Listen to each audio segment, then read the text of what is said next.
చిన్న ప్రార్థన చేసుకుని వాక్యాన్ని ధ్యానం చేసుకుందాం. పరిశుద్ధుడా, వందనములు. ఘనమైన మా రాజా, నీకు స్తుతులు స్తోత్రాలు.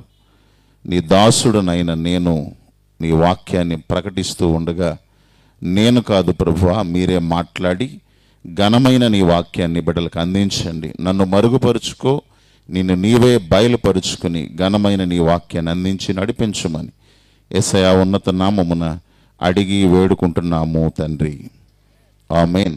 ఈ రక్షకుని ఆనవాలు, ఈ వాక్యాన్ని మీ ముందు నేను పెట్టాలని ఆశపడుతూ ఉన్నాను.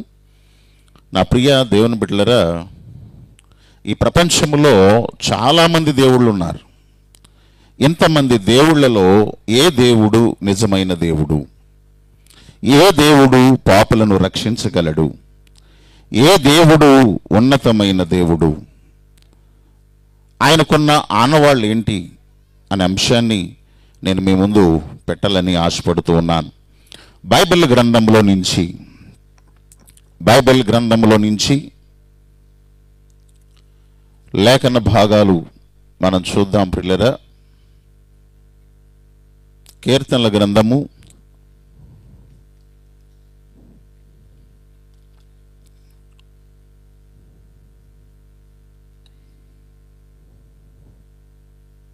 86వ కీర్తన 86వ కీర్తన 17వ వచనాన్ని చదువుదాం.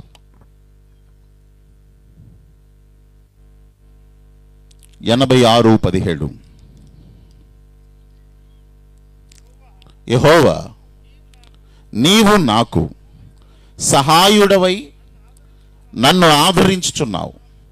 నా పగవారు చూచి సిగ్గుపడునట్లు శుభకరమైన ఆనవాలు నాకు కనబరుచుము. దావీదు మహాశయుడు మాట్లాడుతున్నాడు. ప్రభువా, నాకు శుభకరమైన ఆనవాలు ఒకటి కనబరుచు అన్నాడు. ఈ ప్రపంచానికి ఏది శుభం? నలిగిపోతున్న మనుషులకు ఏది శుభవచనం? పాపములోను శాపములోను కృంగిపోతున్న మనుషులకు ఒక శుభకరమైన ఆనవాలు కావాలి. ఈ ప్రపంచానికి అంతటికి కూడా శుభాన్ని కలగజేసే ఒక మనిషి కావాలి. ఆయన ఎవరో ఆ ఆనవాళ్ళు నాకు చూపించమన్నాడు. బైబిల్ గ్రంథంలో మనం చూసినట్లయితే గనక లూకాసు వార్త 1వ అధ్యాయం 28 నుంచి 31 వరకు చదువుదాం. లూకాసు వార్త 1వ అధ్యాయం 28 నుంచి 31 వచనం వరకు. ఆ దూత లోపలికి వచ్చి ఆమెను చూచి, దయాప్రాప్తురాల, నీకు శుభము, ప్రభు నీకు తోడై ఉన్నాడు అని చెప్పాను. ఆమె ఆ మాటకు బహుగా తొందరపడి ఈ శుభవచనము ఏమిటో అని ఆలోచించుకొనుచుండెను. దూత, మరియా, భయపడకుము, దేవుని వలన నీవు కృప పొందితివి. ఇదిగో, నీవు గర్భము ధరించి కుమారుని కని ఆయనకు యేసు అని పేరు పెట్టుదువు. చాలండి, దేవునికి మహిమ కలుగును గాక. దావీదు మహాశయుడు చెప్పినటువంటి శుభకరమైన ఆనవాళ్ళు ఏంటో తెలుసా? యేసుక్రీస్తే. ఒకసారి గట్టిగా చెప్పలు కొడదాం. ఇదిగో ఒక శుభవచనం భూలోకానికి వచ్చింది.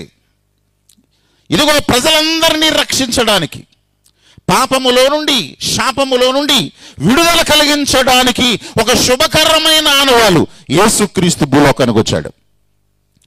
నా ప్రియమైన దేవుని బిడ్డలారా, దేవుని యొక్క వాక్యాన్ని కనుక మనం పరిశీలన చేస్తే, రాహాబ్ అనే వేశ్య, ఆమె కూడా ఒక ప్రశ్న అడిగింది. బైబిల్ గ్రంథంలో మనం చూద్దాం, చూడండి. బైబిల్ గ్రంథంలో నుంచి యెహోషువ గ్రంథం 2వ అధ్యాయం 12-13 వచనాలు మనం చదువుదాం.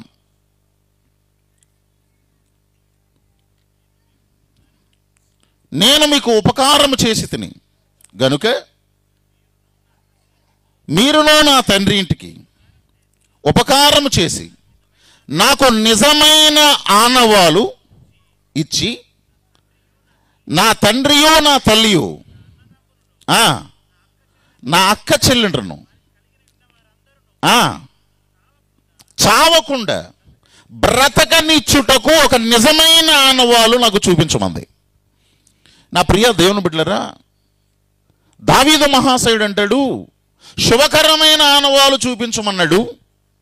వ్యభిచారంలో ఉన్నటువంటి ఒక స్త్రీ, పాపాత్మురాలైన ఒక స్త్రీ, అయ్యా నేను నా కుటుంబం చావకుండా ఉండునట్లుగా, మా పాపాలను బట్టి మేము పోకుండా ఉండునట్లుగా, మా పాపాలని పరిహరించే ఒక నిజమైన ఆనవాలు మాకు చూపించండి అంది.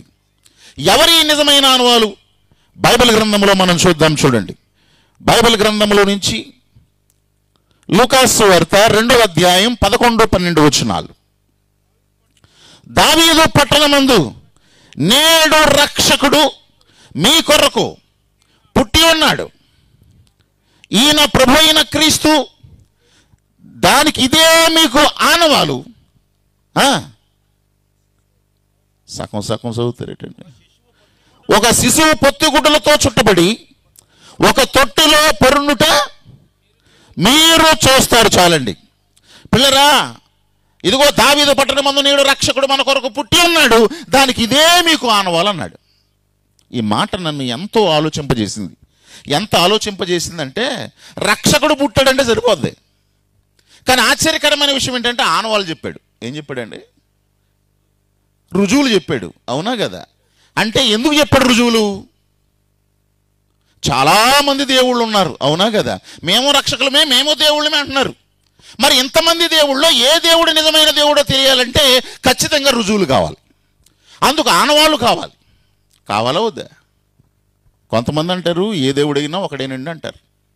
ఏ దేవుడైనా ఒకడేనండి అమ్మా? ఏ దేవుడైనా ఒకడేనా? ఒకసారట ఒక ఊరిలో సుబ్బయ్యమ్మ గారనే ఒక భక్తురాలు ఉంది. ఆమెకి తెంగర్రామన్ అనే ఒక కొడుకున్నాడట. ఎవరమ్మా? ఆమె 10 మంది దేవుళ్ళు ఫోటోలు పెట్టుకుని ప్రతిరోజు పూజలు చేస్తూ ఉండేదట. ప్రతిరోజు పూజలు చేస్తూ ఉంటే తన కొడుకైన తెంగర్రామన్ ఒక రోజు అడిగాడట, అమ్మ ఎందుకే ఎంతమంది దేవుళ్ళు ఫోటోలు పెట్టుకుని పూజలు చేస్తున్నావు అని అడిగాడట. అప్పుడు వాళ్ళ అమ్మ అందంట, ఏ పేరుతో పిలిచిన దేవుడు ఒకడేరా, ఏ దేవుడైనా ఒకడేరా అందట. మీకు అర్థమైందా? ఏ దేవుడైనా ఒకడే అందంట, ఏ పేరుతో పిలిచిన దేవుడు ఒకడేరా అందట. ఆ మాట ఈడు మనసులో పెట్టుకున్నాడు తెంగర్రామన్న. ఓ 10 రోజులు పోయిన తర్వాత వాళ్ళ అమ్మందంట, అరే కొట్టు దగ్గరికి వెళ్ళి, అనగా షాప్ దుకాణం దగ్గరికి పోయి, ఈరోజు మనం పప్పుసారు కాసుకుందాం ఇంట్లో కాబట్టి ఒక 1/2 కేజీ పప్పు తీసుకురా అందట. ఒక 1/2 కిలో పప్పు తీసుకురమ్మని అడిగింది. ఏ పప్పు తీసుకురమ్మందో చెప్పలేదంట వాడికి. ఈడు అసలే తెంగర్రామన్న కాబట్టి వెళ్ళిపోయాడు దుకాణం దగ్గరికి పోయి ఒక 1/2 కేజీ పప్పు వేయమన్నాడట. ఏ పప్పు వేయమంటామని అడిగాడు సావుకారు. ఏ పప్పు వేయమంటామని అంటే ఎన్ని పప్పులోనే అన్నాడట. కందిపప్పు ఉంది, పెసరపప్పు ఉంది, మినపప్పు ఉంది, జీడిమాడి పప్పు ఉంది, ఏపునిజానక పప్పు ఉంది, కావాలంటే గన్నేరు పప్పు కూడా ఉందన్నాడట. మీకు అర్థమైందా? కావాలంటే అప్పుడు ఈడు అనుకున్నాడంటే ఏ పేరుతో పిలిచిన దేవుడు ఒకడైనప్పుడు ఏ పప్పు అయినా ఒకటి కాదా అనుకుని ఆఖరిలో చెప్పావు కదా గన్నేరు పప్పు ఒక 1/2 కిలో ఏమన్నాడట. మీకు అర్థమైందా? అది వేసుకుని వచ్చాడంటే ఎక్కడికి? ఇంటికి తీసుకొచ్చి వాళ్ళ అమ్మకు చూపించాడంట. వాళ్ళ అమ్మకు చూపిస్తే తీసి, ఒరే తింటే చచ్చిపోతాం రా, గన్నేరు పప్పు రా, చచ్చిపోతామని చెప్పిందంట. అదేంటమ్మా, ఏ దేవుడైనా ఒకడైనప్పుడు, ఏ పేరైనా ఒకడైనప్పుడు ఏ పప్పు అయినా ఒకటి కాదా అని అడిగాడట. వెంటనే కళ్ళు తెరుచుకుందంట. ఎవరు? నువ్వు తెంగర్రమ్మన్న గదిరా, చాలా గడుసు రమ్మన్న. అవునా కదా? ఏ దేవుడైనా ఒకడు కాదు, అయాం అండ్ అయాం, నేనే, నన్ను పోలిన వాడు లేడు. ఉన్నాడా? ఒక ఊరిలో ఒక ప్రెసిడెంట్ అడిగారంట పాస్టర్ గారిని, మీ దేవుడు గర్వం ఎక్కువ అన్నాడట. మీ దేవుడికి చాలా గర్వం అండి అన్నాడట. ఏమండి అని అంటే, నేను ఒక్కడే దేవుడు అంటాడు, మిగతా ఏ దేవుడిని ఒప్పుకోడయ్యా మీ దేవుడు. మేము అందరం దేవుళ్ళని అనొచ్చు కదా, అయినా నేను ఒక్కడే దేవుడు అంటాడు, ఇది ఎక్కడ న్యాయమని అడిగాడట. ఈ ఊరు ప్రెసిడెంట్ ఎవరని అడిగాడట పాస్టర్ గారు. నేనే అన్నాడట. మీకు చాలా గర్వం అన్నాడట. ఎవరిని? ఇంకొకటి ప్రెసిడెంట్ అంటే ఒప్పుకుంటావా? ఊరందరూ నాకు ఓట్లు వేశారు, నేనే ప్రెసిడెంట్ అంటున్నావు. మరి ప్రపంచాన్ని సృష్టించింది ఆయన, అవునా కదా? మరి ఆయన నేనే దేవుడు అనపోతే సృష్టించిన వాడిని కూడా దేవుడు అంటాడా? అందుకనే దావీదు పట్టణమందు నేడు రక్షకుడు మన కొరకు పుట్టి ఉన్నాడు, దానికి ఇదే మీకు ఆనవాలు. ఈ ఆనవాళ్ళను బట్టి ఆయన రక్షకుడని నమ్మండి. మరి ఏంటి ఆనవాళ్ళు? ఎక్కడ చదవాలి ఆయన గురించిన ఆనవాళ్ళు? ఒక బైబిల్ గ్రంథంలో చదివితే సరిపోద్దా? బైబిల్ గ్రంథంలో పౌలు గారు చెబుతున్న మరొక మాట మనం చదువుదాం. చూడండి, అపోస్తుల కార్యముల గ్రంథం 17వ అధ్యాయం 28వ వచనాన్ని చదువుదాం.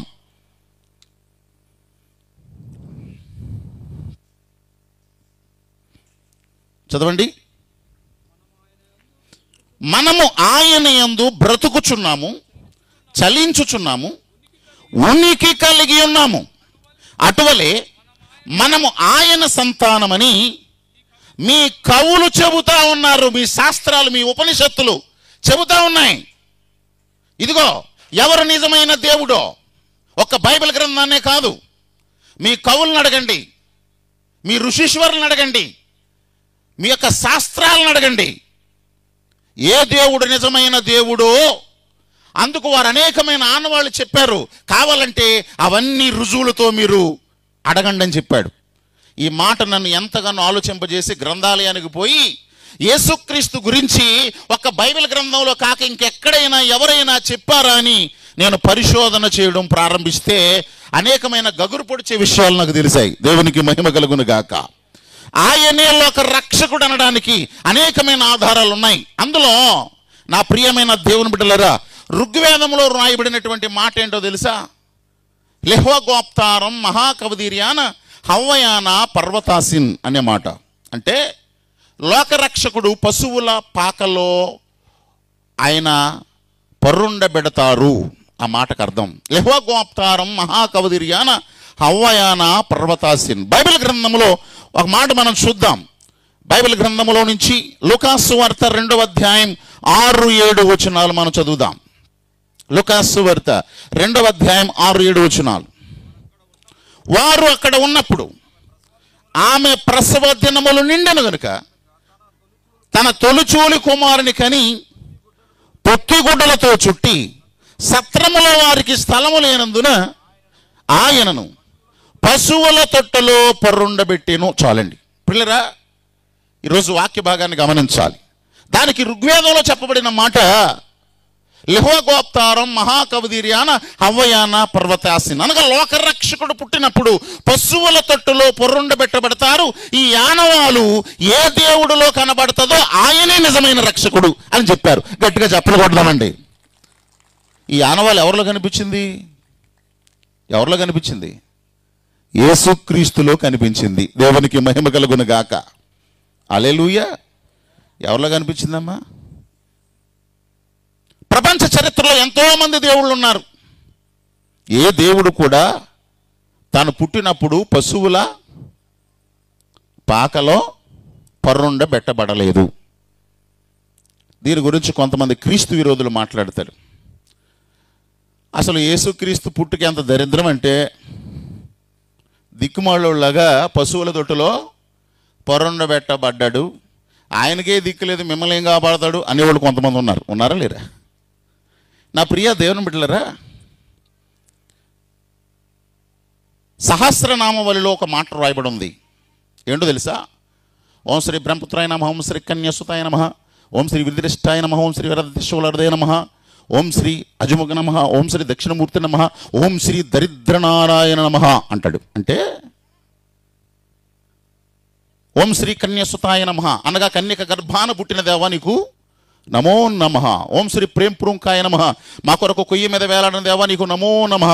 ఓం శ్రీ అజముఖ నమః మా కొరకు గొర్రె పిల్లగా వచ్చిన దేవా నీకు నమో నమః.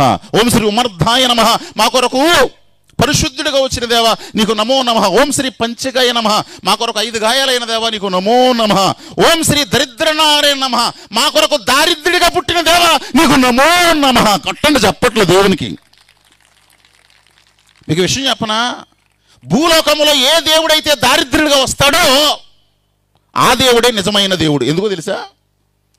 దేవుడు దారిద్రుడిగా పుడితేనే మనం ధనవంతులు అవుతాం. అవునా కదా? ఆయన దారిద్ర్యం వలన మీరు ధనవంతులు కావాలనని ఆయన ఎలా పుట్టాడట?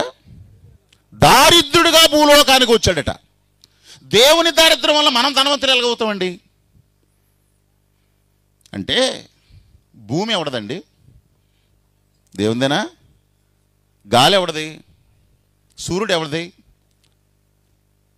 సముద్రం ఎవరిది? భూమి కింద ఉన్నటువంటి గనులు ఎవరు సృష్టించారు? భూమి కింద ఉన్న బంగారం ఎవరిది? భూమి కింద ఉన్న వజ్రాలు ఎవరివి? ఇవన్నీ ఎవరి? దేవునివేనా? అందుకే బైబిల్ గ్రంథంలో ఆయన శ్రీమంతుడు అని రాయబడి ఉంది. శ్రీమంతుడైన దేవుడు దరిద్రుడికి ఎలాగొచ్చాడు భూలోకానికి అంటే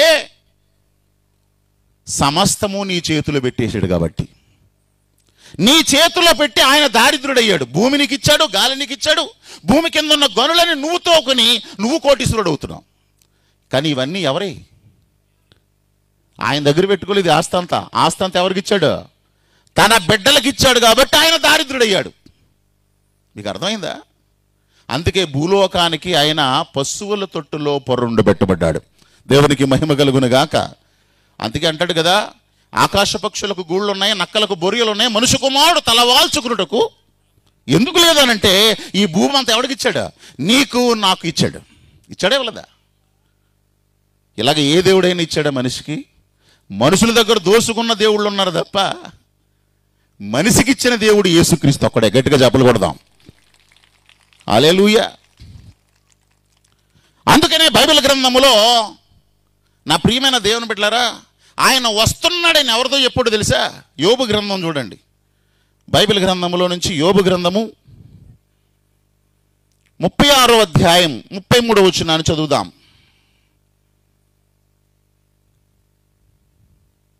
33. ఆయన గర్జనము ఆయన ప్రసిద్ధి చేయుచున్నది, తాను వచ్చుచున్నాడని ఆయన పశువులకు తెలియజేసెను. ఎవరికంట? ఏమా, ఆయన వస్తున్నాడని, ఆయన పుడుతున్నాడని ఎవరితో చెప్పాడు దేవుడు? ఎవరితో చెప్పాడు? పశువులతో చెప్పాడే. ఏ మనుషులు లేరా మనుషులు? ఎవరితో చెప్పాడట? పశువులతో చెప్పాడట. పశువులతో ఎందుకు చెప్పాడు? పశువులతో ఎందుకు చెప్పాడమ్మా?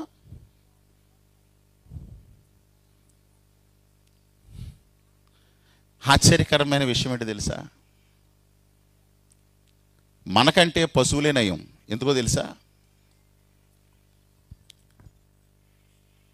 యేసుక్రీస్తుని కనేటప్పుడు మరియమ్మ ఎవరో కూడా ఆమెకు అవకాశం ఇవ్వలేదు కనడానికి. ఇచ్చారా? చివరికి సత్రములో కూడా స్థలము లేనందున చివరికి ఎవరు ఆహ్వానించారు? పశువుల పాక. ఒక పాట ఉంది కదా, మా ఇంటి పేరు పశువుల పాక, పక్కింటి పేరు అలీవల తోట, మా ఇంటి పేరు పశువుల పాక, పక్కింటి పేరు వలీవల తోట. చాలా అద్భుతమైన మాట. తాను వచ్చుచున్నాడని పశువులకు తెలియజేశాడు. ఎందుకనంటే మనకంటే పశువులే నయం. ఎందుకు నయమో తెలుసా? లోకరక్షకుడిని గుర్తించినవి ఏంటో తెలుసా? పశువులే గుర్తించినవి. మనుషులు ఉన్నారంటే ఉన్నారు, కానీ ఎవరు అవకాశం ఇవ్వలే. ఈరోజు ఆశ్చర్యకరమైన విషయం ఏంటో తెలుసా? ప్రపంచంలో ఉన్న దేవుళ్ళందరూ కూడా రకరకాల జంతువుల్ని ఆరాధించే వాళ్ళు ఉన్నారు తప్ప నిజమైన దేవుడు ఎవరో, ఆయనకున్న ఆనవాలు ఏంటో ప్రజలకు తెలియట్లేదు. ప్రియమైన దేవుని బిడ్డలారా, దేవుని యొక్క వాక్యం చాలా లోతుగా మనతో మాట్లాడుతుంది. అందుకనే ఋగ్వేదంలో రాశాడు, లిహ్వా గోప్తారం మహాకవదిర్యాన హవ్వయాన పర్వతాసిన్ అనే మాట రాశాడు. ఇదే మీకు ఆనవాలు. ఈ ఆనవాలు ఎవరిలో కనబడతదో ఆయనే లోకరక్షకుడు. ఇదే మీకు ఆనవాలు. దేవునికి మహిమ కలుగును గాక. ఇకపోతే రెండో ఆనవాలు కూడా మనం చూద్దాం. చూడండి, బైబిల్ గ్రంథంలో గనక మనం చూసినట్లయితే గనక రెండవ ఆనవాలు ఏంటనంటే మత్తయి సువార్త 2వ అధ్యాయం 2వ వచనాన్ని మనం చదువుదాం. మత్తయి సువార్త 2వ అధ్యాయం 2వ వచనం. యూదుల రాజుగా పుట్టినవాడు ఎక్కడ ఉన్నాడు? తూర్పు దిక్కున మేము ఆయన నక్షత్రమును చూచి ఆయనను పూజించడానికి వచ్చాము. చాలండి. ఇది రెండవ ఆనవాలు.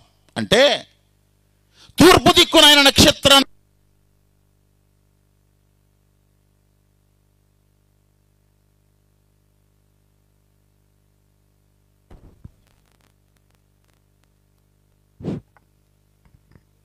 Praise the lord. తూర్పు దిక్కున ఏం చూసాం? నక్షత్రం. ఏంటండి నక్షత్రం? ఎందుకు ఆనవాలు అని అంటే, నేను చదివా ఋగ్వేదంలో రాయబడిన మరొక మాట ఏంటో తెలుసా? అంబస్య పారే భవనస్య మాదే నకస్య రుష్టే Mahato మహిన్ శుక్రేనా జ్యోతిగంసిస అనుప్రవిష్ట Prajapati చరతి గర్భే అంతః.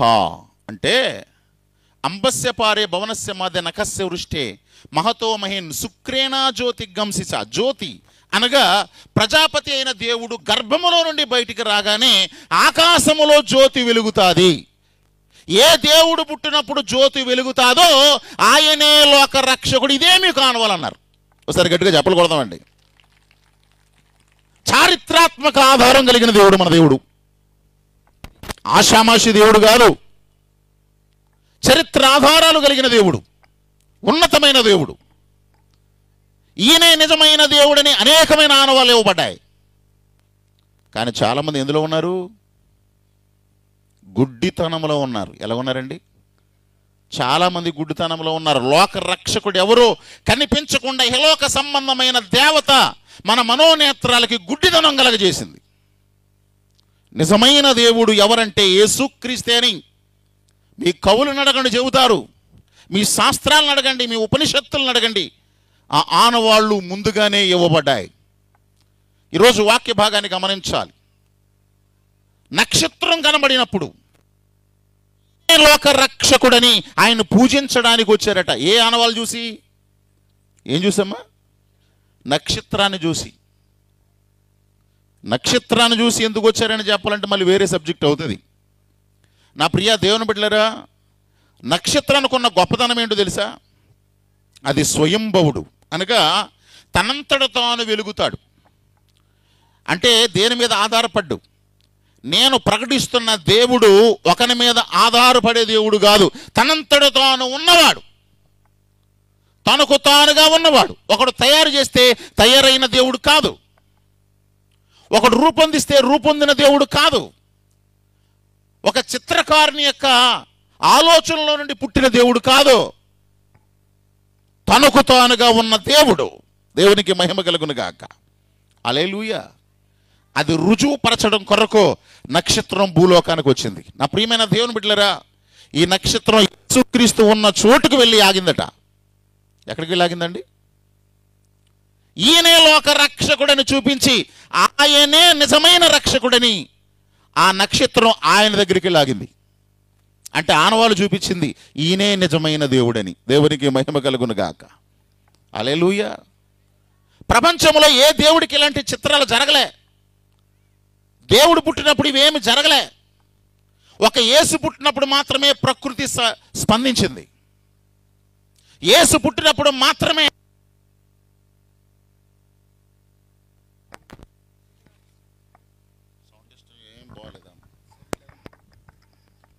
Praise the lord. దేవునికి మహిమ కలుగును గాక. చారిత్రక ఆధారాలు, అనేకమైన ఆధారాలు నా ప్రియమైన దేవుని బిడ్డలారా ఇవ్వబడ్డాయి. నేను అనేకమైన విషయాలు చదివా. దేవుని యొక్క వాక్యం మాట్లాడుతుంది. 2 ఆనవాళ్ళు చెప్పా. ఇకపోతే 3 ఆనవాళ్ళు ఏంటో తెలుసా?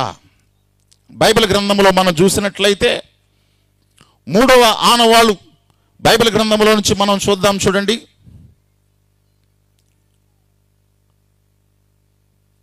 యోహాను సువార్త 1వ అధ్యాయం 9వ వచనం.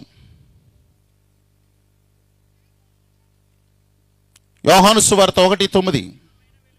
నిజమైన వెలుగు ఉండెను, అది లోకములోనికి వచ్చుచు ప్రతి మనుషుని వెలిగించుచున్నది. దేవునికి మహిమ కలుగును గాక. ఇప్పుడు మనకి క్యాండిల్ సర్వీస్ అయిపోయిందండి? ఉందా? ఇంకా చేయలే. కొవ్వొత్తు వెలిగిస్తాం మనం. ఎందుకో చెప్పనా? మన దేవుడు వెలుగై ఉన్నా. అమ్మా చెప్పండి, కొవ్వొత్తు ఎందుకు వెలిగిస్తాం? మా పాస్టర్ గారు వెలిగించమన్నారు, మేము వెలిగించేస్తున్నాం అనుకుంటారా? కొవ్వొత్తు ఎందుకు వెలిగిస్తారని అంటే, ఆయన నిజమైన వెలుగు. అంటే భూలోకానికి వెలుగుగా రావాలట దేవుడు. ఎలాగ రావాలి? వెలుగుగా రావాలి. చీకటిలో అన్ని ఆచారాల్లో బ్రతుకుతున్న ప్రజలను తెలివైన వారిగా మార్చడానికి, జ్ఞానవంతులుగా మార్చడానికి, వారికి ఒక వెలుగును ప్రసాదించడానికి, నిజమైన స్వాతంత్రం ఇవ్వడానికి దేవుడు ఒక వెలుగుగా భూలోకానికి రావాలి. అందుకనే బైబిల్ గ్రంథంలో యెషయా గ్రంథంలో రాయబడినటువంటి ఒక మాట మనం చదువుదాం. చూడండి, యెషయా గ్రంథం 9వ అధ్యాయం 2వ వచనాన్ని చదువుదాం.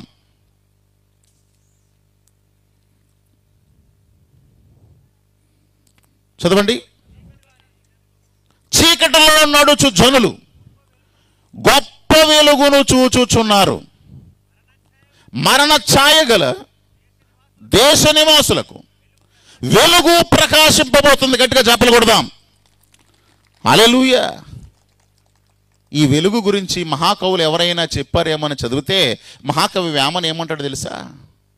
కడగ నకిలములకు నడినాల మందున్న వేగు చుక్క వంటి వెలుగు దిక్కు, వెలుగు కన్న దిక్కు వేరెవరున్నారయా విశ్వదాభిరామ వినరవేమంటాడు. అంటే భూలోకానికి ఎవడైతే వెలుగుగా వస్తాడో ఆయనే దిక్కు మొక్కు, మనందరికీ ఆయనే రక్షకుడు అని చెప్పిన మహాకవి. గట్టిగా చప్పలు కొడదాం. అద్భుతమైన మాట. కడగ నకిలములకు నడినాల మందున్న వేగు చుక్క వంటి వెలుగు దిక్కు, వెలుగు కన్న దిక్కు వేరెవరున్నారయ్యా. అంటే భూలోకానికి ఎవడైతే వెలుగుగా వస్తాడో ఆయనే దిక్కు మనకి. ఎవడొచ్చాడు వెలుగుగా? ఎవడొచ్చాడు వెలుగుగా? నేనే ఆ వెలుగును. అందుకే క్రిస్మస్లో క్యాండిల్ సర్వీస్. దేవునికి మహిమ కలుగునుగాక. లైట్లన్నీ ఆర్పేసి క్యాండిల్ మాత్రం ఎందుకు వెలిగిస్తుంది తెలుసా? చీకటిలో ఉన్న జనులకు వెలుగును ప్రకాశించిన ఒకే ఒక్క దేవుడు యేసుక్రీస్తు. దేవునికి మహిమ కలుగును గాక. ప్రపంచంలో ఏ దేవుడు కూడా ప్రజలకు వెలుగునివ్వలేకపోయాడు. ఈరోజు ప్రపంచ దేశాల్లో అనేకమైన దేశాలు అభివృద్ధి చెందిని అంటే యేసును నమ్ముకోవడం బట్టి అభివృద్ధిలోకి వచ్చాయి. వారి మూఢ నమ్మకాల్లో నుంచి, మూఢ ఆచారాల్లో నుంచి విడుదల కలిగించింది దేవుని వాక్యం. కనువిప్పు కలగజేసింది దేవుని వాక్యం. వెలుగుల్లోనికి నడిపించింది దేవుని వాక్యం. చీకటి ఆచారాల్లో నుండి ప్రజలను విడిపించింది దేవుని వాక్యం. దేవునికి మహిమ కలుగును గాక. ఆ గొప్ప వెలుగు ఎవరట? అందుకే అన్నాడు కదా, నేను నిజమైన వెలుగుని అన్నాడు. ఏమన్నాడండి? నిజమైన వెలుగు. అంటే అబద్ధ వెలుగులు కూడా ఉన్నాయా లేవా? ఉన్నాయా లేవా? నిజమైన వెలుగు యేసుక్రీస్తు ఒక్కడే. చాలా అద్భుతం. ఈరోజు దేవుని యొక్క వాక్యాన్ని కనుక మనం పరిశీలన చేసినట్లయితే, నా ప్రియమైన దేవుని బిడ్డలారా, మరొక ఆనవాలు కూడా నేను చూపిస్తాను. బైబిల్ గ్రంథంలో మనం చూసినట్లయితే గనక దేవుడనేవాడు ఎలా ఉండాలో తెలుసా? అందరిలో నివసించగలిగిన వాడై ఉండాలట. ఏం చేయాలమ్మా? దేవుడనేవాడు ఎలా ఉండాలి? అందరిలో నివసించగలగాలి. కులమతాల భేదాలు లేకుండా, దేశ భేదాలు లేకుండా, ప్రాంతీయ భేదాలు లేకుండా, నలుపు తెలుపు అనే భేదాలు లేకుండా దేవుడనేవాడు మనిషిలో నివసించాలి. ఎక్కడ నివసించాలి? మనిషిలో నివసించే దేవుడే నిజమైన దేవుడు. ఆయనే లోక రక్షకుడు. ఇదే మీకు ఆనవాలు. దేవునికి మహిమ కలుగును గాక. అందుకు మహాకవి ఒక ఆయన చెప్పుకొచ్చాడు. ఏంటో తెలుసా? చాలా అద్భుతమైన మాట ఆయన చెప్పుకొచ్చాడు. ఏమని చెప్పుకొచ్చాడంటే, అఖిలకారుడనంతుడు సకలాత్మలయందు సర్వసాక్షియు తానే నిఖిలముల నిర్వీకారుడు నిఖరము బ్రహ్మాండముగా అంటాడు. అంటే దేవుడనేవాడు అఖిలకారుడనంతుడు సకలాత్మలయందు సర్వసాక్షియు తానే.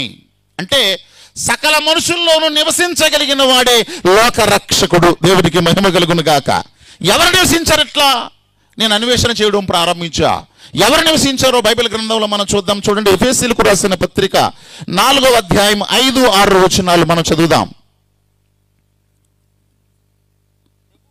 ప్రభువు ఒకడే, విశ్వాసము ఒకటే, బాప్తిస్మము ఒకటే, అందరికీ తండ్రి అయిన దేవుడు ఒకడే, మనందరికీ పైగా ఉన్నవాడై అంతటా వ్యాపించి అందరిలో ఉన్నాడంటే గట్టిగా చెప్పకూడదు అండి. ఈయనకి కులమత భేదాలు లేవు, జాతి భేదాలు లేవు. యేసుక్రీస్తు దేవుడని ఒప్పుకుంటే నీలోకి వస్తాడు.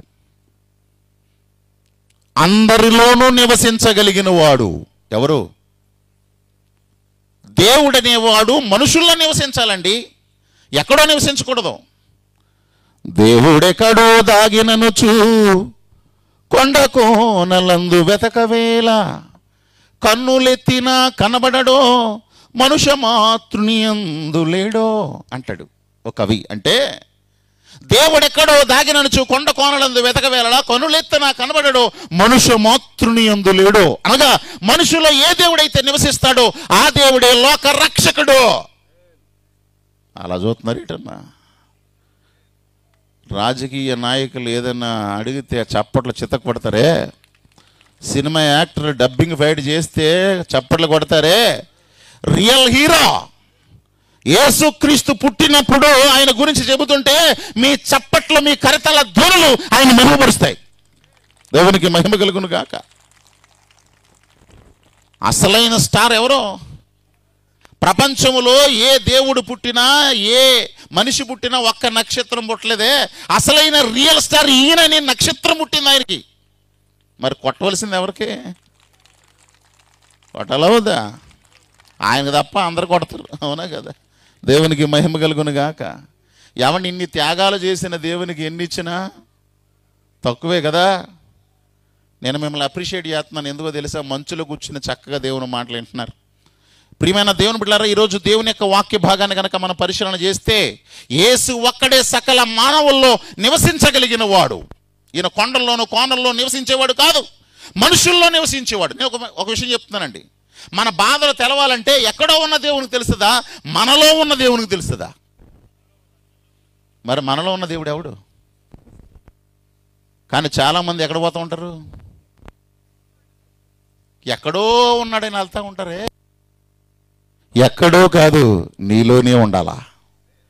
దేవుని దగ్గరికి నువ్వు వెళ్ళడం కాదు, దేవుడే నీ కొరకు దిగి రావాలా. ఆ సకల మానవాళి కొరకు దిగి వచ్చిన మహానుభావుడు ఎవడైనా ఉన్నాడంటే ఆయనే యేసుక్రీస్తు. దేవునికి మహిమ కలుగును గాక. హల్లెలూయా. ఎవడున్నాడండి ఈయన లాంటి వాడు? ఒక్కడైనా నాకు చూపించండి. బైబిల్ గ్రంథాన్ని వదిలిపెట్టి సేవ మానేస్తాను. యేసు తప్ప ప్రపంచ చరిత్రలో ఎవడు కూడా యేసు లాంటి దేవుడు లేడు, ఇక రాడు, పుట్టడు, పుట్టబోడు. దేవునికి మహిమ కలుగును గాక. అందుకే ప్రపంచమంతా జరుపుకునే ఏకైక పండుగ క్రిస్మస్ పండుగ. ఒక ఊరో, ఒక ప్రాంతమో, ఒక రాష్ట్రమో, ఒక దేశమో జరుపుకునేది కాదు. ప్రపంచానికి వెలిగించిన దేవుడు కాబట్టి ప్రపంచమంతా జరుపుకునే గొప్ప పండుగ. ఈరోజు దేవుని యొక్క వాక్యం వింటున్న ప్రజలారా, దానికి ఇదే మీకు ఆనవాళ్ళు. ఎన్ని ఆనవాళ్ళు చెప్పాను నేను? 3 ఆనవాళ్ళు చెప్పాను. బైబిల్ గ్రంథంలో మరొక మాట కూడా మనం చదువుదాం. చూడండి దేవుడు ఎలా నివసిస్తాడో మనుషుల్లో. యోహాను సువార్త 14వ అధ్యాయం 23వ వచనం.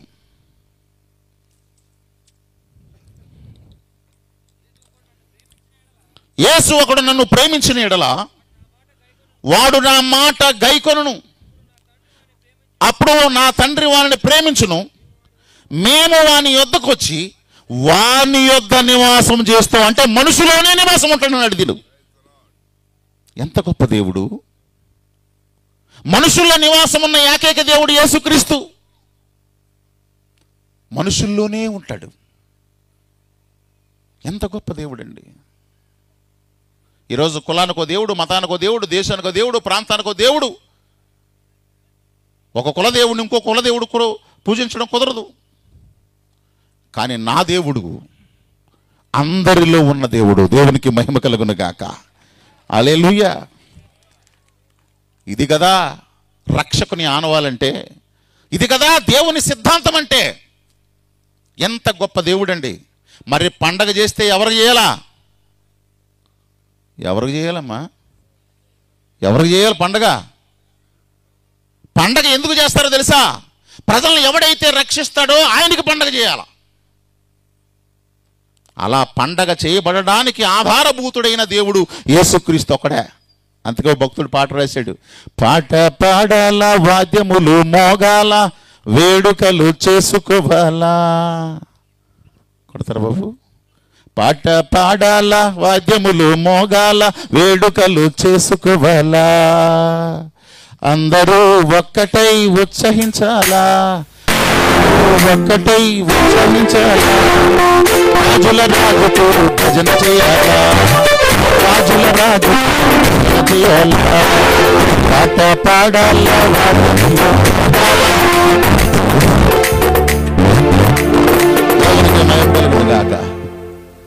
పిల్లరా, పాట పాడితే అదిరిపోవాలి, భజన చేస్తే అదిరిపోవాలి.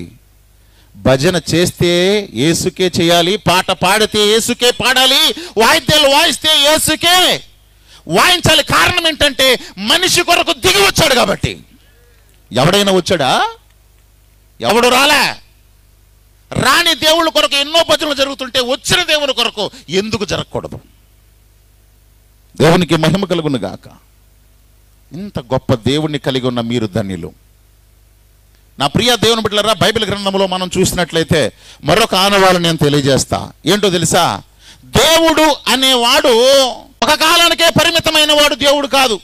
కొంతమంది దేవుళ్ళు ఒక కాలంలో కనబడితే ఇంకో కాలంలో ఉండరు. కానీ మన దేవుడు త్రికాలాల్లో ఉండాలట. ఎన్ని కాలాలండి? భూత భవిష్యత్తు వర్తమాన కాలములో ఏ దేవుడైతే ఉంటాడో ఆ దేవుడే లోక రక్షకుడు. ఇదే మీకు ఆనవాలు. అందుకు నేను చిన్నప్పుడు నేను చదువుకునేటప్పుడు నా పుస్తకం మీద ఓం అని రాసుకునేవాళ్ళు. పసుపుతో ఓం అని రాసుకుంటే చదువు బాగా వస్తుంది అని చెప్పేవారు. ఓం అనేది మీరు ఎప్పుడైనా చూస్తారండి? మూడేసి ఉంటుంది కదా, అది వేసుకునేవాళ్ళం. అప్పుడు నాకు అర్థం కాలే ఇదేంటనంటే ఓంకారం అనేవారు. అసలు దీని అర్థం ఏంటని చాలామందిని అడిగా, కానీ ఎవరో చెప్పకపోతే మరలా గ్రంథాలయానికి పోయి దాని మీద పరిశోధన చేయడం ప్రారంభించా. అసలు ఓం అంటే 3 అంకెలేసి ఉన్నాయి కదా, దీని అర్థం ఏంటి అని నేను అన్వేషణ చేయడం ప్రారంభిస్తే అక్కడ నాకు తెలిసింది ఏంటంటే ఓమిద్యక్షర మీదగ్గ సర్వతస్సోప వ్యాఖ్యాన భూత భవిష్యత్తు వర్తమాన సర్వముంకారమేవ యచిన్య త్రికాలతీత తదంపుంకారమేవా. చెప్పండి. ఓమిద్యక్షర అనగా ఈ అక్షరం యొక్క అర్థం ఏంటనంటే ఓమిద్యక్షర మీ దగ్గర సర్వతస్సోప వ్యాఖ్యాన భూత భవిష్యత్తు వర్తమాన సర్వముంకారమేవ యచిన్య త్రికాలతీత తదంపుంకారమేవ. ఓ నా దేవుడా, నీవు భూత వర్తమాన భవిష్యత్తు కాలాల్లో నివసించి ఉన్న దేవుడా, నీకు నమో నమః. ఎవడు 3 కాలాల్లో నివసించిన వాడు? భూత వర్తమాన భవిష్యత్తు కాలాల్లో నివసించిన దేవుడు ఎవడు? బైబిల్ గ్రంథంలో మనం చూద్దాం. చూడండి, ప్రకటన గ్రంథం 1వ అధ్యాయం 8వ వచనాన్ని చదువుదాం. అల్ఫా ఒమేగాయు నేనే, వర్తమాన భూత భవిష్యత్తు కాలాల్లో నివసించువాడును నేనే నేనే నేనే. కొట్టండి గట్టిగా చెప్పట్లా. ఎక్కడుంది ఆనవాలు? అల్ఫా ఒమేగాయు నేనే, భూత వర్తమాన భవిష్యత్తు కాలాల్లో నివసించిన వాడను నేనే, సర్వాధికారియు నేనే. అబ్బా, ఏం రోషంతో కూడిన మాటలండి. ఎక్కడ లేవు ఈ మాటలు. దేవుని యొక్క వాక్యం మాట్లాడుతుంది. చాలా అద్భుతమైన మాట. నా ప్రియమైన దేవుని బిడ్డలారా, త్రికాలాల్లో నివసించగలిగిన వాడు. అందుకనే చాలామంది అంటారు యేసుక్రీస్తుని మేము ఒప్పుకోమని అంటారు కొంతమంది. నువ్వు ఒప్పుకోకపోయినా నేను ఒక మాట చెప్తున్నా. ఏంటో తెలుసా? ప్రపంచ చరిత్ర చదవాలంటే ఎవరి పేరు కాడి నుంచి ప్రారంభించాలా? క్రీస్తు శకం, క్రీస్తు పూర్వం. అనగా ప్రపంచంలో ఉన్న చరిత్రలన్నీ కూడా నువ్వు తెలుసుకోవాలంటే కాలం ఎక్కడి నుంచి లెక్కించబడింది? ఎక్కడి నుంచి లెక్కించబడింది? క్రీస్తు కాడి నుంచి ఎందుకు లెక్కించబడిందో తెలుసా? అంతకుముందు మహాపురుషులు లేరా? చరిత్రకారులు లేరంటే ఉన్నారు. కానీ ఎవరు కూడా భూత వర్తమాన భవిష్యత్తు కాలాల్లో నివసించలేదు. యేసు ఒక్కడే నివసించాడు కాబట్టి క్రీస్తు శకం, క్రీస్తు పూర్వం అనగా అన్ని కాలాల్లో నివసించగలిగిన వాడు ఈయనొక్కడే. అందుకే కాలం ఈయన దగ్గర నుంచే లెక్కించబడింది. నువ్వు ఒప్పుకోని వాడవైనా యేసు పేరు చెప్తేనే చరిత్ర లెక్కల్లోకి వస్తుంది. అనగా చరిత్ర సృష్టించాలన్న ఈయనే, చరిత్ర తిరగా రాయాలన్న ఈయనే. కొట్టండి గడ్డ చెప్పట్లా. దేవునికి మహిమ కలుగును గాక. చాలా అద్భుతం. బైబిల్ గ్రంథంలో మనం చూసినట్లయితే ఇంకొక మాట కూడా మేము చదువుకుందాం. చూడండి, బైబిల్ గ్రంథంలో నుంచి ప్రకటన గ్రంథం 1వ అధ్యాయం 18వ వచనం చదవండి.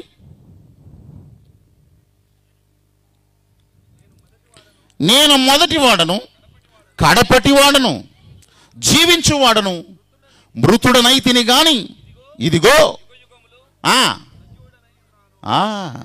I'm the beginning and last. ప్రారంభము నేనే, అంతము నేనే. అమ్మా మీ గొడవ ఏంటమ్మా? రే, దేవుని యొక్క వాక్యం మాట్లాడుతుంది. ప్రారంభము నేనే, అంతము నేనే, ఆదియు నేనే, అంతము కూడా నేనే. పిల్లరా, బిగినింగ్ ఆయనే, లాస్ట్ కూడా ఆయనే. ఎవరు చెప్పారండి ఈ మాటలు? యేసు ఒక్కడే చెప్పాడు. దేవునికి మహిమ కలుగును గాక. హల్లెలూయా. అందుకే కదా ప్రపంచం అంతా పండగ చేసుకుంటుంది. పిల్లరా, ఈ మాటలు ఎక్కడైనా దొరుకుతాయేమని నేను అనేకమైన విషయాలు చదివాను, కానీ ఎవరు చెప్పలేదు. యేసు ఒక్కడే చెప్పాడు. నేను యేసుక్రీస్తుని ప్రకటించేది ఎవడో చెప్తే కాదు, రుజువులతో సహా ఆయన గురించి అన్వేషణ చేసి ఆయన గురించి నేను తెలుసుకున్నా. దేవునికి మహిమ కలుగును గాక. హల్లెలూయా. అందుకే నా బోధ కావచ్చు, నా వాక్యం కావచ్చు, అన్ని రుజువులతోనే ఉంటాయి. ఈరోజు దేవుని యొక్క వాక్యం మాట్లాడుతున్న నా పిల్లరా, ఆయన మాత్రమే ప్రారంభము అంతమై ఉన్నాడు. ఇక ఆఖరిగా నేను 2-3 విషయాలు చెప్పి వాక్యాన్ని ముగింపులో తీసుకెళ్తా. నా ప్రియమైన దేవుని బిడ్డలారా, బైబిల్ గ్రంథంలో కనుక మనం చూసినట్లయితే ఆయన గురించిన మరొక ఆనవాలు మనం ఏంటనంటే, బైబిల్ గ్రంథంలో మనం చూద్దాం. చూడండి, యోబు గ్రంథము 14వ అధ్యాయం 4వ వచనం. యోబు గ్రంథం 14:4. నాకు స్పీడ్గా తీయాలా?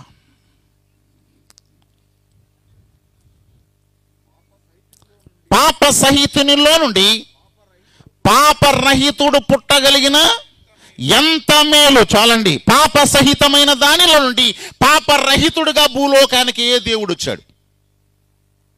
అనగా ఒక వ్యక్తి యొక్క పాపాలు తీయాలంటే, ఒక వ్యక్తి యొక్క పాపాలు కడగాలంటే, పాప సహితమైన దానిలో నుండి పాపరహితుడుగా భూలోకానికి రావాలి. అనగా సర్వమానవాళి పాపాలు తీయడానికి పాపరహితుడైన దేవుడు భూలోకానికి రావాలి. ఎవరొచ్చారు? పాపం లేని దేవుడు ఎవడు?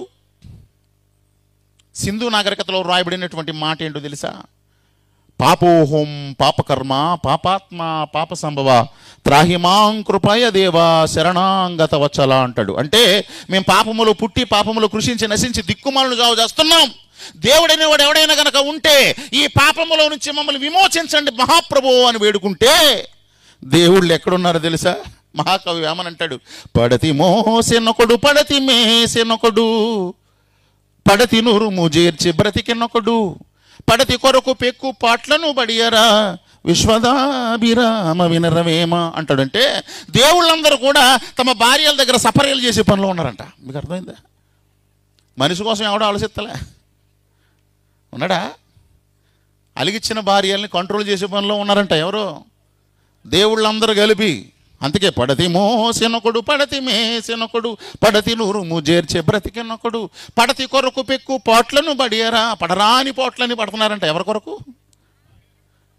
కానీ ఒక పాపి అయిన మనిషి కొరకు నేనున్నానని దిగి వచ్చిన ఒకే ఒక్కడు యేసుక్రీస్తు. కొట్టండి చప్పట్లా. ఎలాగొచ్చాడో తెలుసా? పాపరహితుడిగా భూలోకానికి వచ్చాడట. బైబిల్ గ్రంథంలో మనం ఆ మాట చూద్దాం. చూడండి, బైబిల్ గ్రంథంలో మాత్రం ఆ మాట చూద్దాం. యోహాను సువార్త 8వ అధ్యాయం 46వ వచనాన్ని చదువుదాం.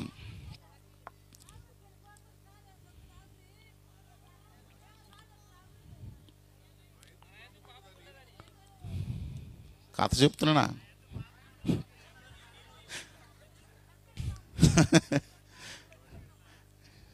పాస్టర్ గారు కథ చెప్తున్నారు ఏనండి అంటుంది. నా యందు పాపం ఉన్నదని మీలో ఎవడు స్థాపించగలను? I have challenge anybody. నాలో పాపం ఉందని ఎవడైనా మీలో స్థాపన చేయగలడా అని ప్రపంచానికి సవాలు ఇచ్చిన ఒకే ఒక్క దేవుడు. ఎవడైనా పాపాన్ని పట్టుకోగలిగాడా? ఏమండి పట్టుకోగలేడా? అలా చూస్తున్నారేటమ్మా? మరి చెప్పండి పిల్లరా, భోజనాలు వేడి చల్లారిపోతుంది అనుకుంటారా? మళ్ళీ ఇంకోసారి మంటెట్టండి కింద. వేడి వేడి భోజనాలు మీకు ఉన్నాయి. ఇంకా 2 మాటలు చెప్పి నేను ముగిస్తానమ్మా. దేవునికి మహిమ కలుగును గాక. నాలో పాపం ఉందని ఎవడైనా నేరస్థాపన చేయగలడా? యేసుక్రీస్తుల పాపాలు పట్టుకోవడానికి చాలామంది ప్రయత్నాలు చేస్తున్నారు. ఒకసారి నేను ఆంధ్రప్రదేశ్లో జగ్గయ్యపేట అనే ప్రాంతంలో వాక్యం చెప్పడానికి వెళ్ళినప్పుడు నాతో పాటు బ్రాహ్మణ కులం నుంచి రక్షింపబడిన ఒక దైవ సేవకుడిని స్పీకర్గా చేశారు. ఆయన తన సాక్ష్యం చెప్తూ ఒక మాట చెప్పాడు. ఏంటనంటే ఆయనకి యేసుక్రీస్తు అంటే ఇష్టం ఉండదట. ఆయన ఒక గుళ్ళో పూజారిగా పనిచేశాడు. పనిచేసిన తర్వాత అందులో పూజలు చేసిన తర్వాత గ్రంథాలయానికి వచ్చి పుస్తకాలు చదువుకునే అలవాటు ఉందట ఆయనకి. అయితే పిల్లరా, ఆ గ్రంథాలయానికి వెళ్ళగానే ఒక రోజున అన్ని మత గ్రంథాల కంటే బైబిల్ గ్రంథం పైన పెట్టి ఉందట. ఎక్కడుందండి? అన్ని మత గ్రంథాల పైన బైబిల్ గ్రంథం పెట్టుంటే ఆయనకు చాలా కోపం వచ్చి గ్రంథాలయ బాయ్ని పిలిచానడట. రే, నీకు ఎన్ని గుండ్ల ధైర్యం ఉంటే బైబిల్ గ్రంథాన్ని పైన ఎడతావురా అన్నాడట. అప్పుడు ఆ బాయ్ అన్నాడట, ఏమండి బైబిల్ గ్రంథంలో ఒక మాట ఉందండి, అన్ని నామముల కన్నా పైనామని రాసుందండి. ఇప్పుడు ఎక్కడ పెట్టాను దీన్ని? పైనెట్టానండి అన్నాడట. ఓహో, అన్ని నామముల కన్నా పైనామంటే పైనెట్టేస్తావా అని చెప్పి ఆ బైబిల్ గ్రంథాన్ని తీసి మత గ్రంథాల కింద పెట్టాడట. ఇప్పుడు నేను చెప్తావు చెప్పరాన్నాడట. అన్ని నామముల కన్నా పైన నామం కలిగిన నా దేవుడు పాపులను రక్షించడానికి భూలోకానికి వచ్చాడని చెప్పాడట. మీకు అర్థమైందా? అరే, పైన ఎడితే అన్ని నామాల కన్నా పైన అన్నాడు, కింద పెడితే పాపుల కొరకు దిగొచ్చాడు అన్నాడు. ఇది ఎక్కడ కూడా అని చెప్పేసి బైబిల్ గ్రంథాన్ని తీసి మత గ్రంథాల మధ్యలో పెట్టాడట. ఇప్పుడేం చెప్తావో చెప్పరేనంటే, దేవునికి మానవునికి మధ్యవర్తి ఒక్కడే, ఆయన యేసుక్రీస్తు నరుడన్నాడంట. మతిపోయి బైబిల్ గ్రంథాన్ని తీసి చదివి గొప్ప సేవకుడు గొట్టని చెప్పట్లా. యేసులో తప్పు పట్టుకునే మొనగాడు ఇంతవరకు పుట్టలేదు, పుట్టడు కూడా. దేవునికి మహిమ కలుగును గాక. ఒక పాపి యొక్క పాపాన్ని తీయాలంటే పరిశుద్ధుడై ఉండాలి. ఎవడు పరిశుద్ధుడు? యేసు ఒక్కడే. ఒక పాపి రోగాన్ని తీయాలంటే, ఒకసారి అంట ఓ డాక్టర్ గారి దగ్గరికి పేషెంట్ వచ్చాడంట డాక్టర్ దగ్గరికి. ఇక్కడ డాక్టర్ గారు ఎవరు లేరు కదండి, ఉన్నా తప్పదులేండి. ఓ డాక్టర్ గారి దగ్గరికి పేషెంట్ వస్తే డాక్టర్ గారు అడిగాడట పేషెంట్ని, ఏంటనయ్యా నీ రోగమని. పేషెంట్ అన్నాడంట, ఏం లేదండి, నాకు ఈ మధ్యన ఒకడు ఇద్దరులా కనపడుతున్నాడండి, అదే నా జబ్బు అన్నాడట. ఒకడు ఇద్దరులా కనపడుతున్నాడండి, అదే నా జబ్బు అంటే డాక్టర్ గారు అన్నాడంటే అది చెప్పడానికి 3 రావాలి అన్నాడట. అంటే ఆయనకి ఎంతమందిలా కనపడుతుంటాడు? పేషెంట్గా అంటే డాక్టర్ రోగం ఎక్కువ ఉంది, అవునా కదా? అంటే ఒక రోగి యొక్క రోగాన్ని తీయాలంటే ముందు డాక్టర్ గారు ఎలా ఉండాలా? ఆరోగ్యంగా ఉండాలి, అవునా కదా? ఒక పాపిని విమోచించాలంటే దేవుడు ఏమై ఉండాలా? పవిత్రుడై ఉండాలా, పరిశుద్ధుడై ఉండాలా. ఆ పరిశుద్ధుడు యేసుక్రీస్తు ఒక్కడే. దేవునికి మహిమ కలుగును గాక. హల్లెలూయా. అందుకదా క్రిస్మస్ పండగ పాట పాడాల, వాద్యములు మ్రోగాల, వేడుకలు చేసుకోవాలా. యేసుకు మాత్రం వేడుకలు. దేవునికి మహిమ కలుగును గాక. హల్లెలూయా. నా ప్రియ దేవుని బిడ్డలారా, ఇంత గొప్ప దేవుడు మనకు పుట్టినందుకు మనం సంతోషించాలా వద్దా? హల్లెలూయా. ఇకపోతే ఆఖరిగా 2 ఆనవాళ్ళు చెప్పి నేను వాక్యాన్ని ముగిస్తాను. ఇంకొక ఆనవాళ్ళు ఏంటనంటే, నా ప్రియ దేవుని బిడ్డలారా, దేవుడనేవాడు సత్యమై ఉండాలా. ఏమై ఉండాలా? మార్గమై ఉండాలా. 3వది జీవమై ఉండాలా. ఏమై ఉండాలా? మార్గమై ఉండాలా, సత్యమై ఉండాలా. ఎందుకనంటే వేదాల్లో రాయబడిన మాట, అసతోమా సద్గమయ తమసోమా జ్యోతిర్గమయ మృత్యోన్మృతంగమయ. ఏమటది? ఇవన్నీ మనం వింటున్నాం శ్లోకాలు. అసతోమా సద్గమయ తమసోమా జ్యోతిర్గమయ మృత్యోన్మృతంగమయ. అసతోమా సద్గమయ, అసత్యములో ఉన్న మమ్ములను సత్యములోనికి నడిపించేది. తమసోమా జ్యోతిర్గమయ, చీకటిలో బ్రతుకుతున్న మాకు వెలుగిచ్చే దేవుడు. మృత్యోన్మృతంగమయ, చచ్చిపోతున్న మాకు నిత్య జీవాన్నిచ్చే దేవుడు ఎవడు? బైబిల్ గ్రంథంలో మనం చూద్దాం. చూడండి, యోహాను సువార్త 14వ అధ్యాయం 6వ వచనాన్ని చదువుదాం. యేసు నేనే మార్గమును సత్యమును జీవమును. కొట్టండి గట్టిగా చెప్పట్లా.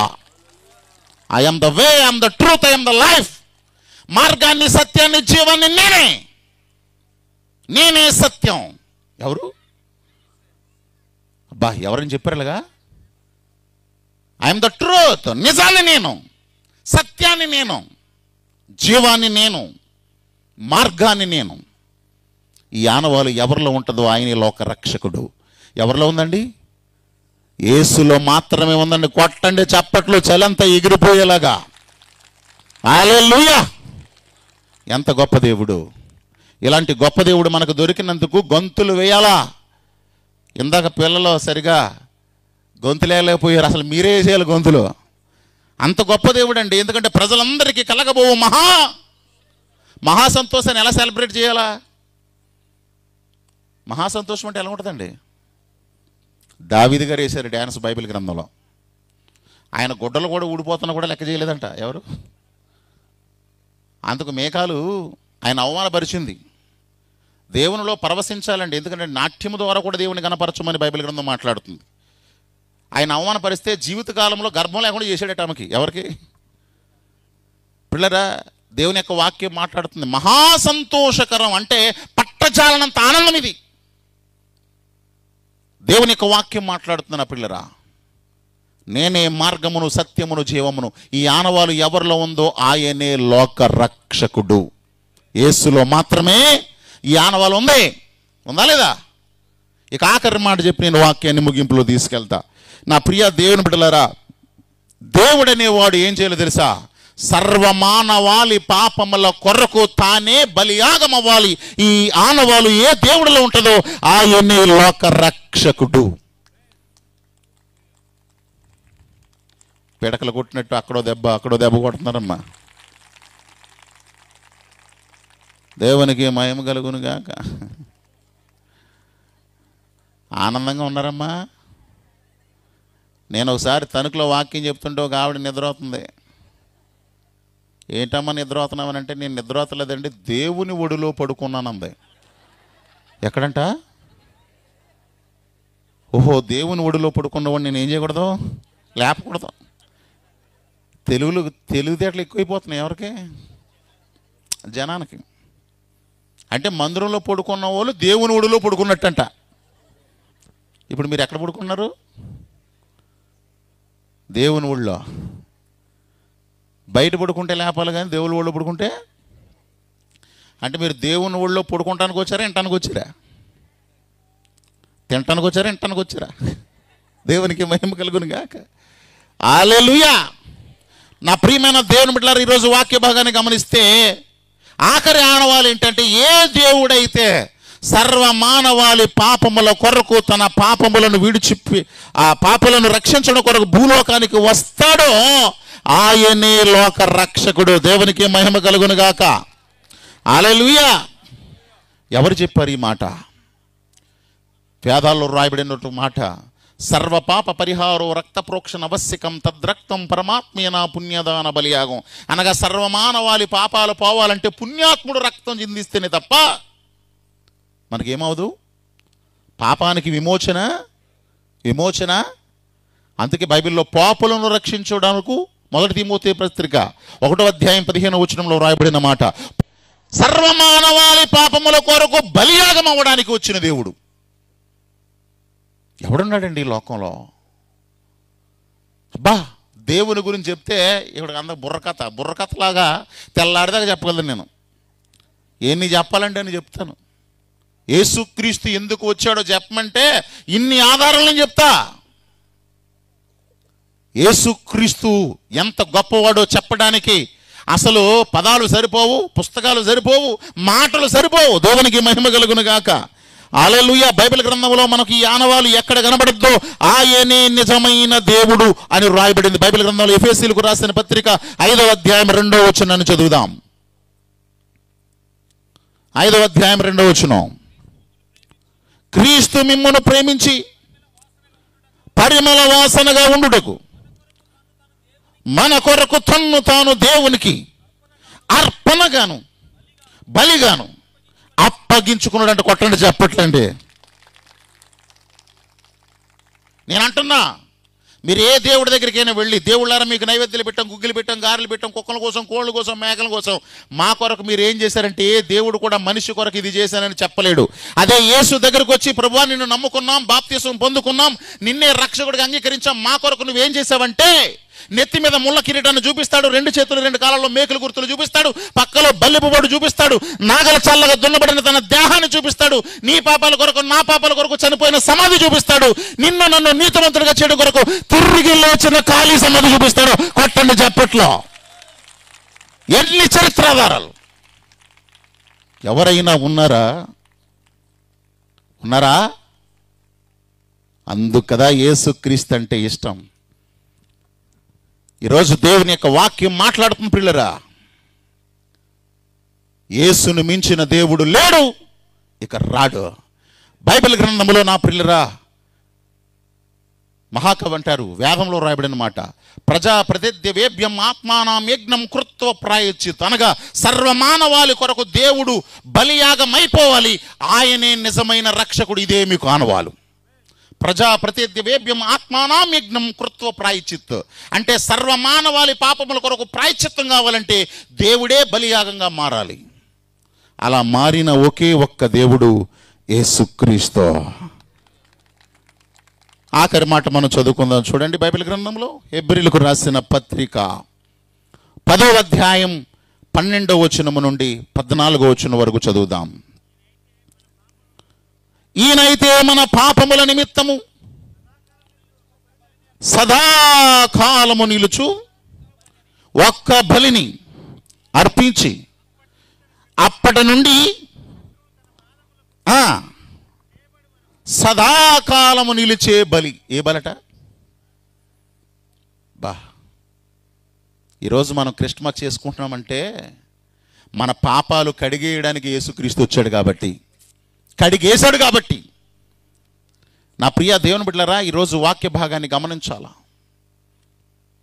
అందుకే ఆయన బలి పశువుగా భూలోకానికి వచ్చాడు. ఎలాగొచ్చాడమ్మా?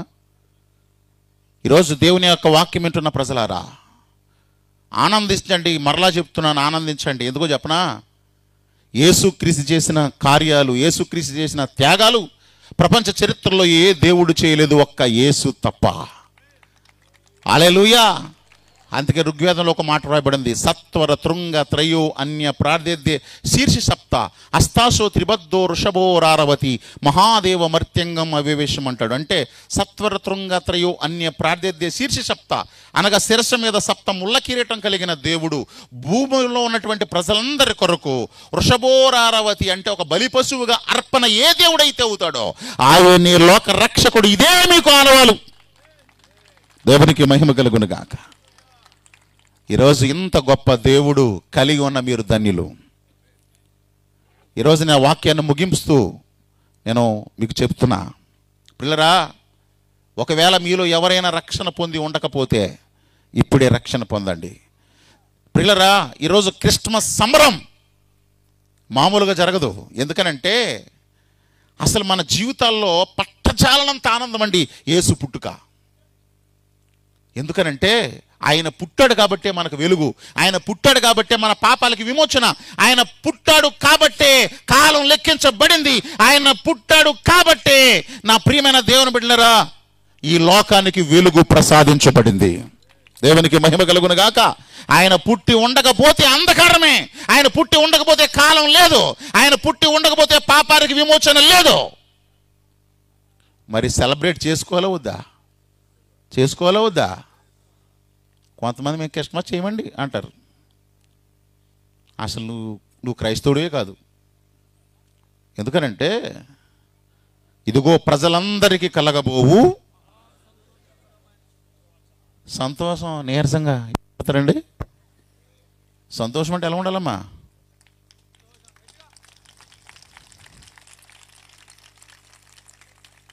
చాలా సంతోషం. మీ చప్పట్లు దేవుని నామాన్ని ఘనపరచాలి. బలత్కారం కొట్టారా, సంతోషం కొట్టారా? కాబట్టి నా పిల్లరా, నేను ముగిస్తూ మాట్లాడుతున్నాను. ఆయన మాత్రమే లోక రక్షకుడు, ఆయన మాత్రమే మోచకుడు. ఆయన నమ్మండి. మీ జీవితాల్లో వెలుగు నింపుకోండి. Happy Christmas, merry Christmas. దేవుడి మాటలు దీవించి ఆశీర్వదించును గాక. వాక్యాన్ని ప్రభా, అయ్యా ఎంతమంది అయితే నా ప్రభా ఇదిగోన తండ్రి విని ఉన్నారో ప్రతి ఒక్కరిలో మరుగుర మండల కమిటీ కూడా రావాలి. యేసురాజు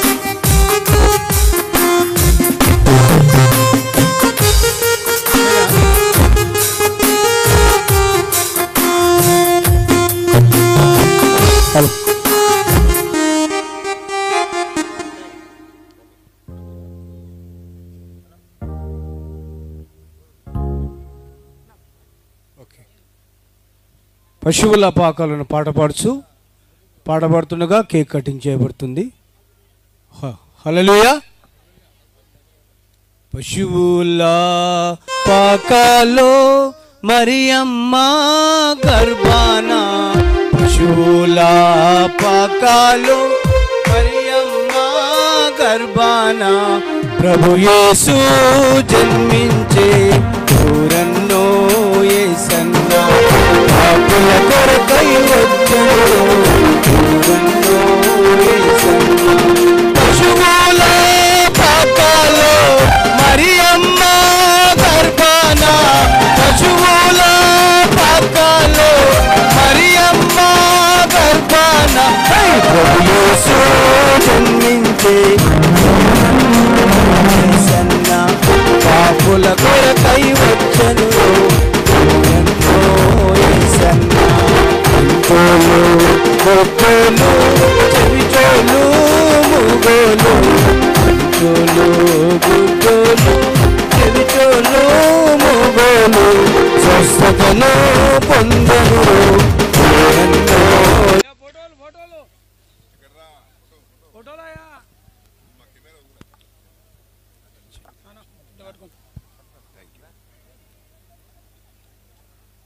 ముందుకెళ్ళాను, సెంటర్కి వెళ్తా అందరు కూర్చోండి అమ్మా, అయిపోయింది ఒక 5 నిమిషాలు.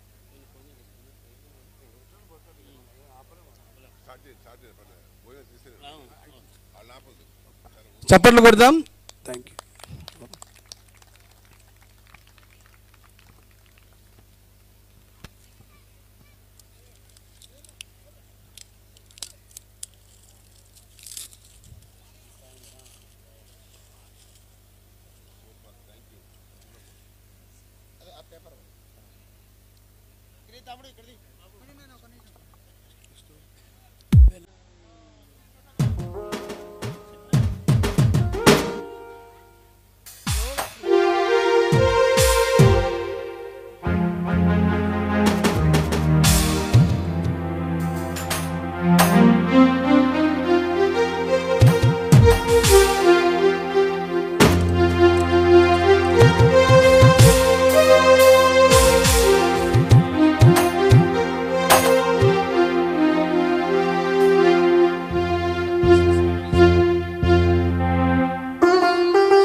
Chairman MB field Ibrahimpatnam chairman ఆశీర్వాదం గారు.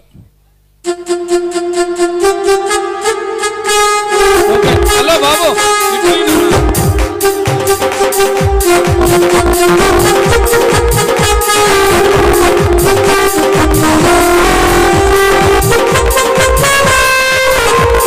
మాజీ ఎంపీడీసీ పాలన్న గారు.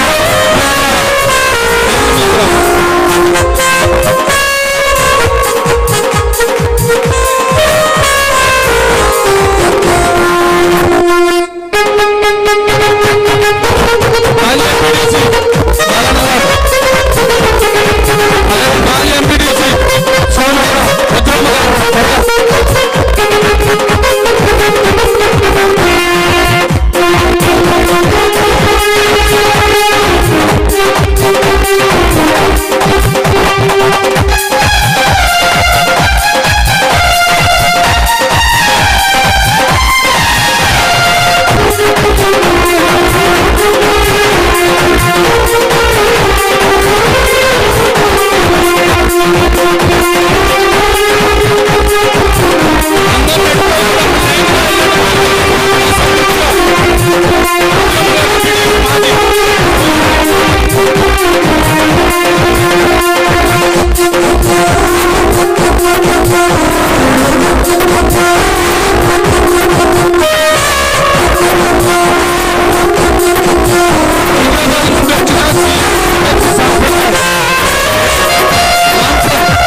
ప్రార్థన చే-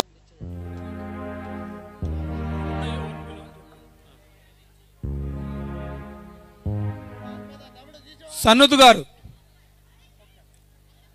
దైవజనులు సన్నుతు గారు.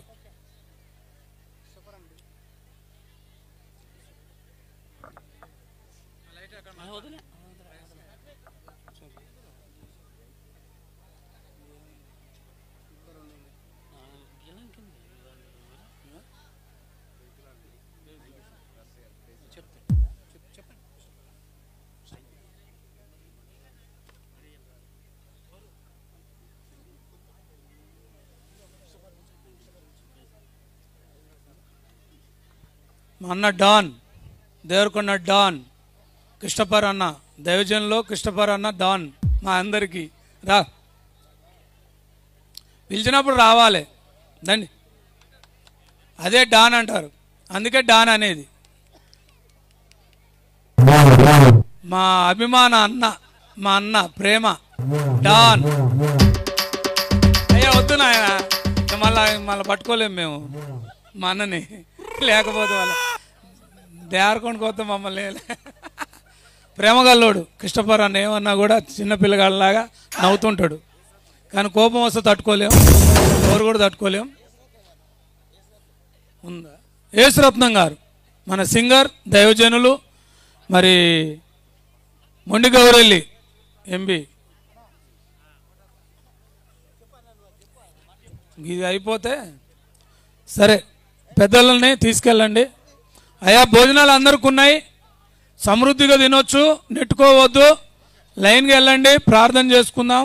ప్రార్థన చేసుకునే ముందు ఓట్ ఆఫ్ ట్యాంక్ చెప్పాలి అవుతుంది, కాబట్టి నేను అందరినీ జ్ఞాపకం చేసుకోవాలి ఇప్పుడు.